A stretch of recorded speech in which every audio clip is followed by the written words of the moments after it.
Today, we're going to dive into a classic story of survival, a real masterclass in how to escape when there is absolutely no way out. We're going to break down step by step how one man, Richard Hannay, pulls off the impossible.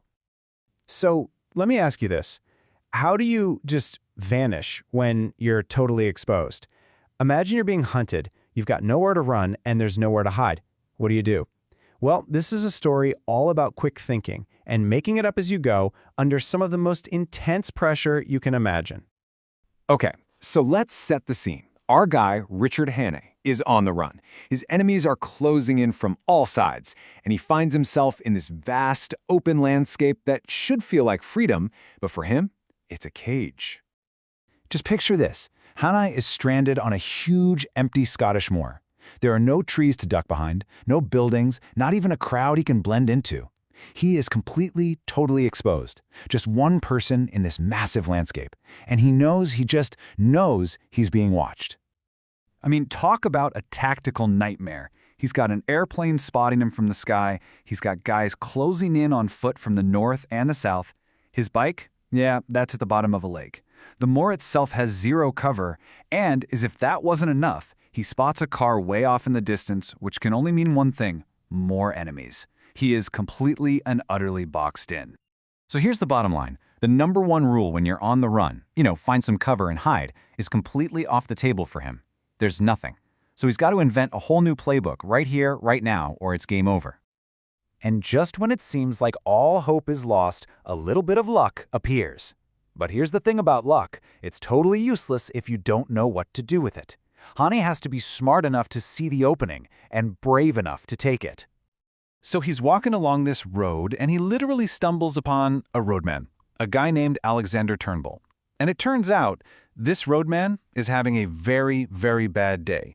See, he was up till 4 in the morning for his daughter's wedding, and now he is in no shape to be fixing a road, especially with some new, super strict inspector about to show up. And this is where the genius kicks in. Hannay realizes that their problems are basically two sides of the same coin. He needs to become invisible. The roadman desperately needs to get some sleep. So by solving Turnbull's problem, he can solve his own. It's this perfect solution born out of pure shared desperation. Now, he doesn't just put on a costume. This is a total transformation. He makes the offer, and of course Turnbull, who just wants to sleep, says yes. He borrows the guy's filthy clothes, his glasses, even his pipe. And then he methodically gets himself dirty. He rubs dirt on his face, on his nice clothes, and he even kicks his fancy city boots against the rocks to make them look old and worn out. He doesn't just look the part, he is becoming the part. Of course, having a disguise is one thing, but making it believable when you're under a microscope, that's a whole different story. And Hannay's performance is about to be put to the test. Not once, but twice. So, first up is the exact guy Turnbull was so scared of, the new road inspector. He pulls up in his car, asks if he's Alexander Turnbull, gives him a quick order, and just drives off, totally convinced. Okay, so the disguise works on a casual look. But the real test, that's coming up next. And there they are. The big car pulls up. And the two men he knows from the hotel, the guys who are hunting him, they get out and start walking right toward him. This is it. This is the moment of truth. Everything, and I mean everything, hangs on what happens in the next few minutes. And they don't mess around. They're smart. One of them immediately hones in on the one detail Hannay couldn't really change: his expensive boots. It's a clever, sharp question meant to trip him up. A local road worker would not be wearing fancy boots made in London. But look at Hannay's answer. It's so calm, so plausible, not a hint of panic. He doesn't just answer the question, he invents a whole little backstory for the boots that fits his character perfectly. That is just brilliant thinking under fire.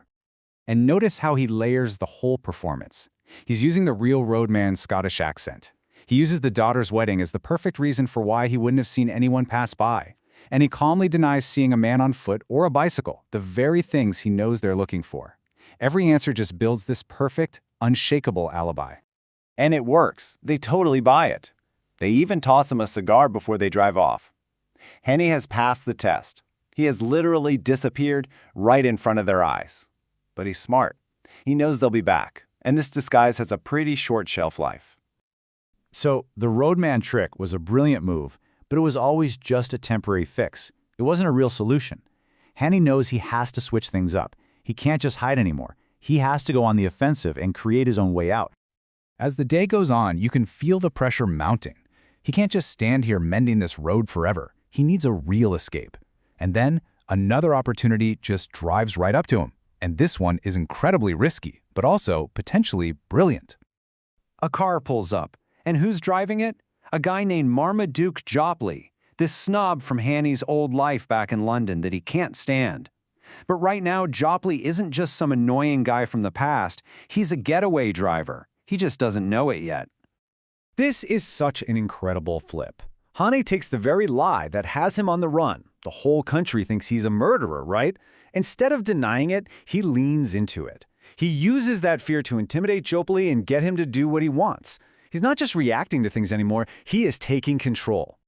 And just like that, in a few quick moves, he takes Jopley's fancy coat, his hat, and his car. The tables have completely turned. The guy was trapped and helpless on a moor just a few hours ago is now in the driver's seat, literally, speeding away from his enemies. He's making his own luck now. And after he strands Jopley on the moor, Hanny has this funny, dark little moment of reflection. He gets that he's changed. Survival has forced him to become someone else. Not a killer, no, but definitely a criminal who's willing to do whatever it takes to stay alive. And that kind of leaves us with this final thought, doesn't it? When you're in that desperate fight for survival, when you're forced to lie and steal and threaten, where exactly is the line between what's right and what's wrong? What Hanny did was, for sure, illegal. But was it immoral? It really shows you how much a person can change when the stakes are literally life and death.